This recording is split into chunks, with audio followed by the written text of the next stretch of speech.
Ja, herzlich willkommen zurück. Und an dieser Stelle folgt nun ein Vortrag von dem Publizisten Timothy Morton, der sich in seinen Büchern und Schriften auch viel und auch unter philosophischen Gesichtspunkten mit dem Thema Ökologie und der Kommunikation oder auch Interaktion zwischen unterschiedlichen Spezies auseinandersetzt. Sein Vortrag All Art is Ecological, den wir jetzt gleich sehen und hören werden, den hat er wegen des Zeitunterschieds nach Kalifornien, wo er nämlich ist, hat er ihn voraufgezeichnet. Deswegen gibt es dann auch im Anschluss keine Möglichkeit für Fragen und Antworten.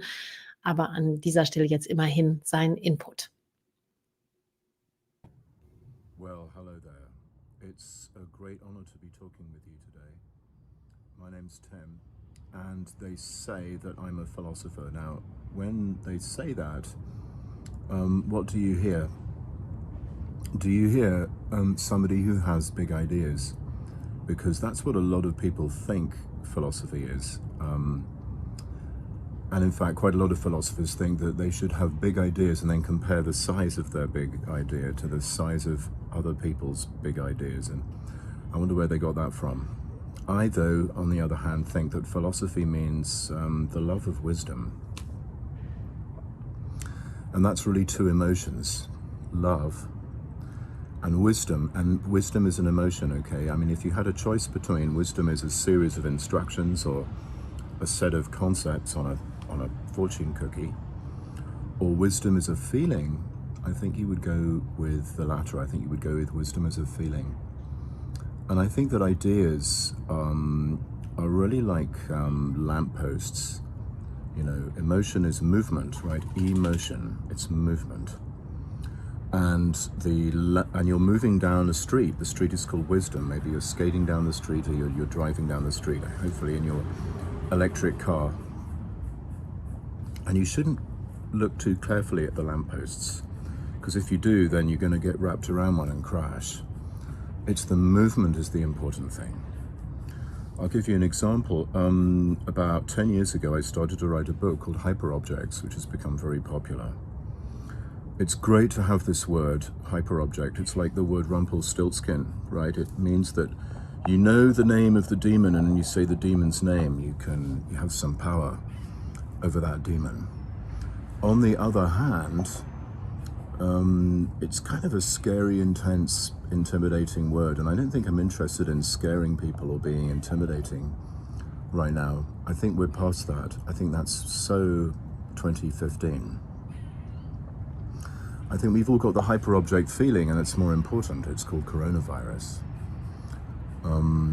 We've got that feeling inside of us. It's a sort of sciencey feeling, actually, of sort of knowing that I should care about people who I can't see. I should care about people who are not related to me. I should think carefully about decisions I make in the future. And I should trust groups of smart people when they say that a vaccine is 95% effective. And also, I might be wrong. Yeah, that's another part of the science feeling. That feeling's super important, and also this feeling that there's a thing in the world. It's everywhere and it's nowhere. It does this thing to you on this scale. It makes you scared that you're going to get sick and die, or make your friends sick and die. And on this bigger scale, maybe it's a little bit more optimistic feeling, like, you know, finally we have some kind of planet scale awareness, amplified actually by Black Lives Matter and Me Too, which are planet scale, aren't they? They're just as big as transnational religion or transnational corporation. They don't just belong to America, they belong to everywhere, because patriarchy and white supremacy are everywhere. Thank you, America, for inventing these concepts and practices, but really this is, you know, like t-shirts and jeans and the blues. Black Lives Matter and Me Too are universally important American exports. So yeah, we've all got the hyperobject feeling, more important than the word. The most important thing about the feeling is that feelings are from the future. So what's good about philosophy as a series of feelings is that it's about channeling the future into the present moment. What does it mean? Well, you know, obviously feelings are symptoms of things that have happened to you in the past, but phenomenologically, as we like to say, feelings are from the future. Why? Because feelings are ideas and thoughts, but you don't know exactly what they are yet. Cognitive behavioral therapy, which I don't like very much because it was developed in ex-gay therapy, says that feeling are distorted thoughts, and in a way that's got a little tiny grain of truth, but although I don't like the idea that feelings are dangerous and thoughts are better, I think actually it's usually the other way around, is the ideas or the concepts can be the dangerous ones, and the feelings are fluid and in motion. They're neither good nor bad unless you act them out. Feelings are from the future because they're thoughts and ideas that you don't know what they are yet. Why do you do therapy? Why do you do it? Because you're having a feeling. You do not know yet what that feeling means, what that feeling is telling you. And so the word hyperobject is from the past. It represents the result of a feeling process. The feeling is from the future, and I remember when I had the hyperobject feeling, I was thinking, you know, what about all the styrofoam in the world forever? All of it. You know, for 5 minutes it's a cup, or it's a container for a takeout meal. But what about, you know, when it's in a landfill for hundreds and hundreds of years? What about that? You know, we really have to deal with the fact that there is a default Aristotle vibe in our world, in white Western patriarchy. This thing says that the shape of a thing, the form of a thing, the morphe in Greek, defines what it is. And of course, you know, this means that it doesn't matter what it's made of, right? It could be made of styrofoam, it could be made of plastic, it could be made of all kinds of toxic materials. As long as it's a cup, it's fine. Big problem there. This concept of form is clearly refuted by the fact that for most of its life, styrofoam is not a cup. Styrofoam is some kind of lump of something sitting in a landfill with all kinds of chemicals floating around it. It's not a cup anymore. It's a cup for maybe 5 minutes. Crush it, throw it away. The other thing that Aristotle said is that the form of a thing defines what it is, and what it's for defines what it is, right? So cups are for drinking out of. Aristotle was the tutor of Alexander the Great. Aristotle taught Alexander the Great that Macedonians like him were for enslaving non-Macedonians, barbarians as they like to call them. People who sound like cows and sheep, because people can't be bothered to understand what they're saying, also because they have this idea that cows and sheep are lower down than them, and that they are their cattle. Yeah, the word cattle means cows and sheep. It also means slaves, property, women in patriarchy, and it means capital. So Macedonians are for owning cattle, and cattle are for being owned by Macedonians. What's wrong with this picture? So, you know, Aristotle just formalized it. The entire white Western culture has got to do with this fixation on, it doesn't matter what it's made out of, you know, screw the biosphere, who cares? Let's just make some more styrofoam cups, and what it's for is important. You know, the function that it serves, me, white patriarchal male person, that's the important thing in life. So very, very much I'm against these two ideas, that teleology, as we call it, what a thing is for, the point of the thing, and morphe, the form of the thing, defining what it is. And I think that there are much more interesting and progressive things that we can say about stuff than that. Because of these two things, of course, Aristotle has this idea that life forms are, as he would call them, organic. They're the same all the way through. The fish is all the way through fish. It's completely untrue, of course, that fish is a product of evolution with lots and lots of different parts of different life forms in it. And this evolution includes symbiosis, right, where life forms actually connect in a very intimate way. This idea of endosymbiosis, where inside a cell are other life forms that are also single-celled organisms that are just living there. And this also, of course, affects Aristotle's idea of art, that art should be organic, that it shouldn't be some kind of monstrous mishmash or kludge of lots of different parts. But of course, that's what life forms really are. All life forms are monsters in a way.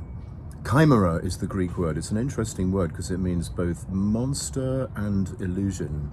And you've got to sort of wonder which is worse, the fact that it's a monster or the fact that it's not real, and how come something not real is scary.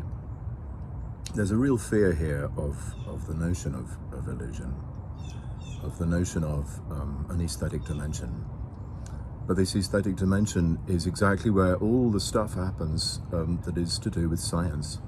Science gives us data. That just is Latin for things that are given. And this data is in the form of measurements, scientific measurements. And then the scientist looks at the patterns in these data and compares them with other patterns and develops facts based on those comparisons. And so a fact is an interpretation of data. And the scientific facts get validated by another group of scientists, a group of peers, in a journal such as Nature Physics or Nature Biology. There are other kinds of facts, of course, based on other kinds of data. Data just means what is given. And some of what is given is in the form of measurement, but also what is given is in the form of, it smells good, it reminds you of your grandmother, it gives you a feeling of nostalgia. All this stuff is data. We never have access to the things themselves. We only have access to the thing, data. And that's the issue. We do not directly access things. We access the data. And so really facts are interpretations, just in the same way that an interpretation of a work of art is an interpretation. When I said this to a room full of engineers in Singapore a few years ago, they got very upset. It's not necessary. The upset was based not on science, but on scientism. I'm sure any good theoretical physicist would agree with me that a fact is an interpretation of data. That's why we can have fake news, because there is an overlap between true and false in the world of facts. Einstein knows at the back of his head when he's writing E equals mc squared that maybe 100 years from now, maybe 5 minutes from now, maybe 1,000 years from now, he's going to be wrong, or rather he's going to be less right. He's going to be less right. What does it mean?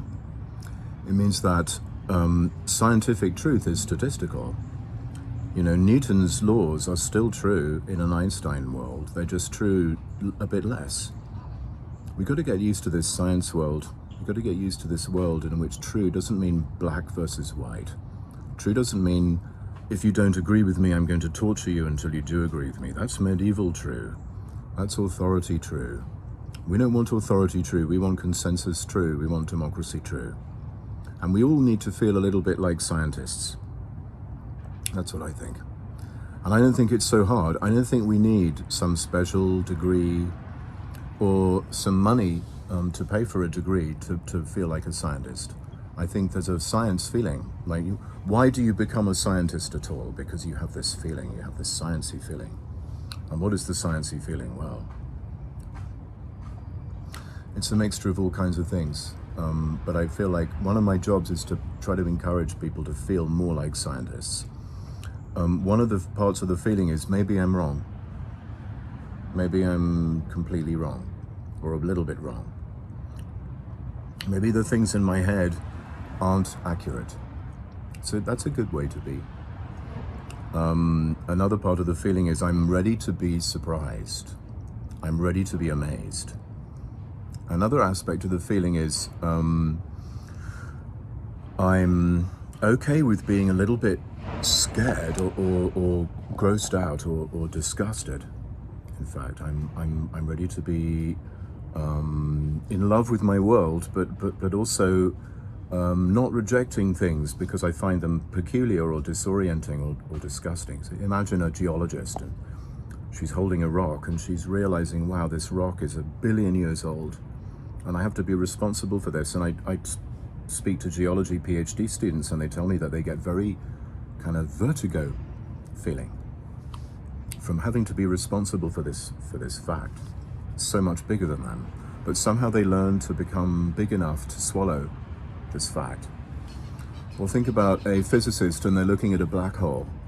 You know, the black hole is one of the most frightening objects in the universe, possibly the most frightening, right? They're looking at it going, well, it's frightening, but I really love it and it's fascinating and I want to know more about it, and sort of amazing fearlessness there. Well, think about this biologist that I heard on the radio in Houston last year. They were saying, well, I was crying because this sea lion mother was loving on me so much and it was so beautiful. But the way she was doing it was kind of disgusting because she was throwing me dead penguins. So on the one hand, there's this feeling of beauty and I'm crying. On the other hand, there's a feeling of, how disgusting. It's a funny mixture of enjoyment and disgust, or enjoyment and, you know, profound shock or fear.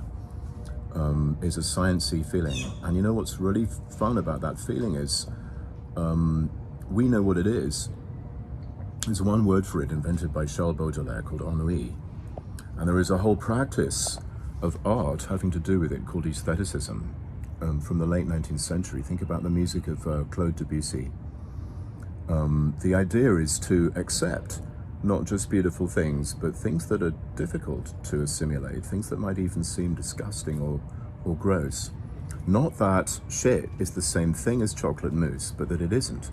Not that actually chocolate mousse is really shit, or that really everything is chocolate mousse if you know how to taste it, it's all delicious. But actually these things are different. And we're going to accept the disgusting thing. And we're going to accept the beautiful thing. And these things are going to be part of our world. In an ecological age, this is going to be very important, because non-human ways of enjoying and appropriating the world may seem to us to be disgusting or scary or hard to assimilate, but we have to get used to that. And we have to realize that our human being perspective isn't the only one, especially because as human beings, we're not actually made up of human beingness all the way through. We're made up of all kinds of life forms. And at a very, very basic level, there's a thing called symbiosis. And funnily enough, this science feeling of enjoyment but disgusting is exactly the feeling of symbiosis, or I prefer to say feel, or the phenomenology, to use a very posh big word. So imagine you're a single-celled organism, and you're sort of plopping through the ocean. You're an anaerobic single-celled organism, and suddenly, and you think to yourself, did I just swallow poison? You don't know. Several hundred million years later, the descendants are going, no, that wasn't poison, that was an aerobic bacterium, and now we are animals because we have the ability to absorb and create energy inside of us from these symbionts that ancestor of ours swallowed. Or we're plants, right? And we have the ability to photosynthesize because we swallowed this single-celled organism. The original single-celled organism, if it could speak, wouldn't know that in that moment, would they? They wouldn't know. It's kind of the same with any encounter with a stranger, right? You fall in love with somebody and you think to yourself, is this going to be the toxic relationship that finally makes it impossible for me to have any other relationships because I'm so damaged? Now, you can't know that in advance, and if you interview or interrogate the other person, that relationship's over. If you create some kind of fascist boundary between the inside and the outside, and you interrogate everybody who comes in, you'll never get any progress done. Nothing will happen.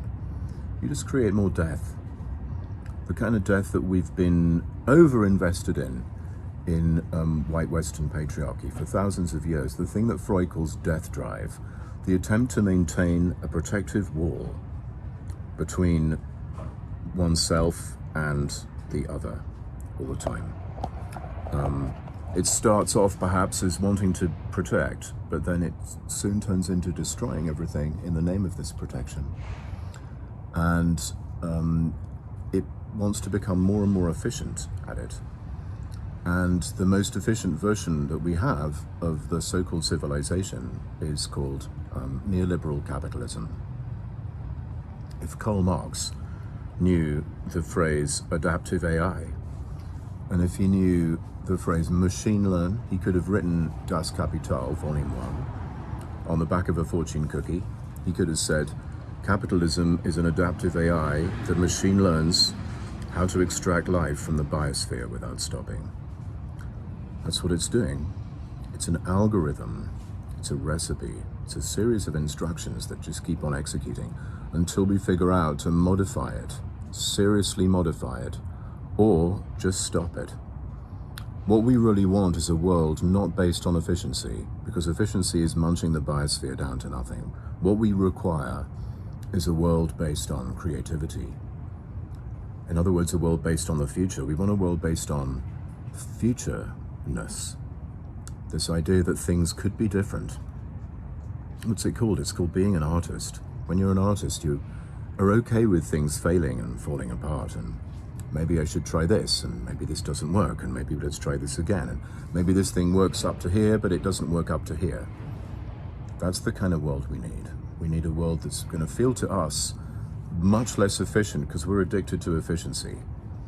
Now I'm talking to you in the middle of COP26. And in COP26, there's a new phrase, net zero by 2050. What does it mean? It means efficiently pumping CO2 and other carbon compounds, such as methane, out of the biosphere, while allowing them to also be pumped in, therefore maintaining an equilibrium. That's what net means. It doesn't mean gross zero. That would mean actually getting rid of all the carbon compounds in the atmosphere that we've created. What it means is maintaining the same. Imagine a bath. The bath is the biosphere. Imagine the bath is full of water. The water is the carbon compounds. Imagine that you're filling the bath. You don't want the bath to overflow, so you pull the plug. The water drains out of the plug, the bath is filling. Water drains out, bath is filling. The bath is at the same level as it was when you started. What does it mean? Net zero by 2050 means I don't care about mass extinction. Net zero by 2050, which by the way is way, way too late, means I'm okay with my people not having any food to eat, because that's what global warming really means.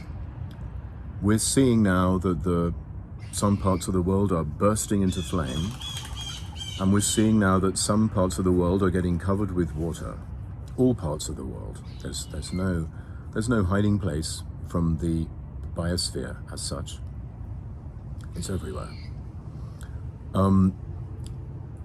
That's not good, but what's particularly not good is you won't have any more food to eat quite soon. We're going to run out of food. And so we need to be talking very fiercely to our governments about actually eliminating the carbon compounds in the atmosphere in the name of all of the life forms on Earth. We are one of these life forms. We are alienated from our connection to these life forms. This alienation is exactly what is described in an upside-down way as the alienation from the divine in religion.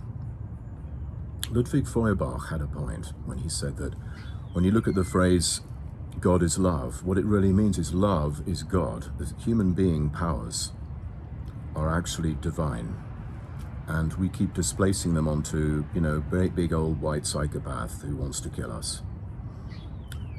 But I think also, to add to this, that these powers reside in our connection to the biosphere, that actually what we're alienated from is our own embodiment as beings who evolved out of a biosphere. And that's what we're alienated from. We're alienated from exercising our creative powers as embodied beings. And what's funny about it is it's very, very easy to unalienate. It's not hard at all. What's hard is maintaining this illusion that we're different and separate and special. That's what's killing us, emotionally and physically even, as well as politically. and socially. That's what's killing the biosphere, is this idea that is in fact stupid and incorrect. That human beings have a special human being form. Let's go back to that Aristotle point. And human beings have a special human being point, that is to separate themselves from the rest of the biosphere. And really these are ideas that are just the way in which society started to explain why it had separated itself from other life forms. Starting around 10,000 BC, there was some kind of mild global warming, and people thought quite rightly, let's store our food and plan for the future. And then they started thinking, well, let's live in these like places that we've used to store food. Let's call them houses. And then let's live in a huge collection of houses, like lots of seeds in a granary, and we'll call this a city. And we'll put a wall around the city. It started off so benevolently, yet there was already a problem. Very quickly, patriarchy showed up and racism showed up, and on the basis of those things, speciesism showed up, aka the idea that human beings are fundamentally different in the terms of being superior, and that we are in fact the king of nature. And there's nature over there, and there's human being society over here. These are very toxic concepts, and they're completely untrue. They did not have to develop that way. Religion mostly is an attempt to explain this without really explaining it. The way it explains it is to say, well, we were separated from some kind of Garden of Eden. We could never go back. That would be stupid.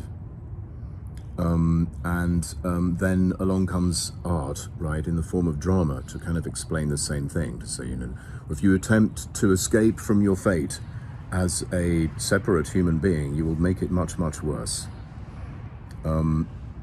This concept of fate, which is a modification of this concept of original sin, is actually a distorted concept. It's a distorted version of what is really the case, which is contingency. We just did this thing, and then we just kept on doing it. Just kept on doing it because it didn't seem to change anything, and so it started to turn into like a kind of app that's been running in the background for the last 10,000, 12,000 years. And the latest version of this app is the most efficient, most destructive version. It's called neoliberal capitalism. And we need to figure out that we don't need to simply watch as this app munches the biosphere down to nothing. We've actually got the controls, and we can switch this off, or we can seriously modify it. Doesn't really matter right now which one, I think. We shouldn't get too worried about needing to have a big revolution or not. This is just kind of religious thinking, I think, and it's part of the problem. There's this whole sort of contrast that we make in our mind between little small changes and big revolutionary changes, which is basically the contrast between feminine activity or slave activity and masculine activity, or the master activity. And I think this is just ideology. And I think that very often people like me feel like we get paid to make people like you feel paralyzed and hopeless, and nothing but a huge big change will really do. That's not correct. All changes are made out of lots of little dots of appreciating. An action is actually made out of the thing that we call passive. If you've played music in a band, you'll know exactly what I'm talking about. Because what you'll know is that you're listening to the music, and you're listening to your musical abilities, and you're listening to your instrument, and you're listening to the other musicians. And when you play, it's a form of listening. As I'm talking to you, I'm attending to and I'm listening to, thinking about, feeling about what you might like to or need to hear next. That's how I'm doing this. I'm not being active versus passive. I'm actually attending to. And it's this feeling of attending to that's the most important. That's how we're going to progress. On that note, where are we progressing to? We're progressing to a place where the idea of progress as such has collapsed. This is a very toxic concept based on this idea of teleology, that things have a point and that there is a Ford's gear to human history. Real progress would mean letting go of the whole idea of progress. An actual political change that's very substantial and powerful might look to us like it was almost childish or regressive because of that. Think about Nietzsche crying because the horse is being whipped. He sees a horse being whipped, I think it's in Vienna, and he sees the horse being whipped and he's hugging the horse and he's weeping and everyone's looking at him going, wow, that's really childish. Nowadays, of course, that's the normal thing to feel when you see a horse being whipped in the street. Even if you do, very unlikely because people wouldn't dare. So that's how the progress feels. Sometimes it's going to feel like childish. It's going to feel experimental. It's going to feel like it's all about failure. And that's because, remember, the very basic fundamental fact of being connected to other life forms in a biosphere is that there is an inbuilt uncertainty. There's an inbuilt feeling of, oh my goodness, have I just ruined it? Have I just blown it? Am I going to be poisoned by this thing that I've let inside myself? We can't delete that. All we can do is get used to it. The Greek for getting used to is mathesis. It's where we get the word mathematics. And it's the same as the word gum, G-O-M, in Tibetan.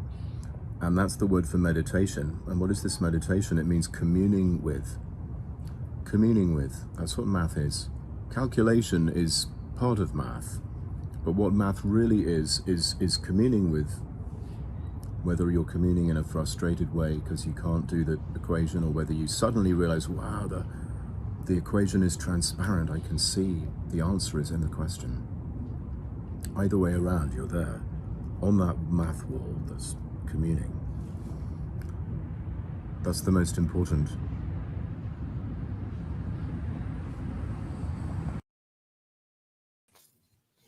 Ja, the feeling of attending to, das Gefühl, an etwas zu haben, ein ganz schönes Bild für das, was er vielleicht als Engagement bezeichnen würde.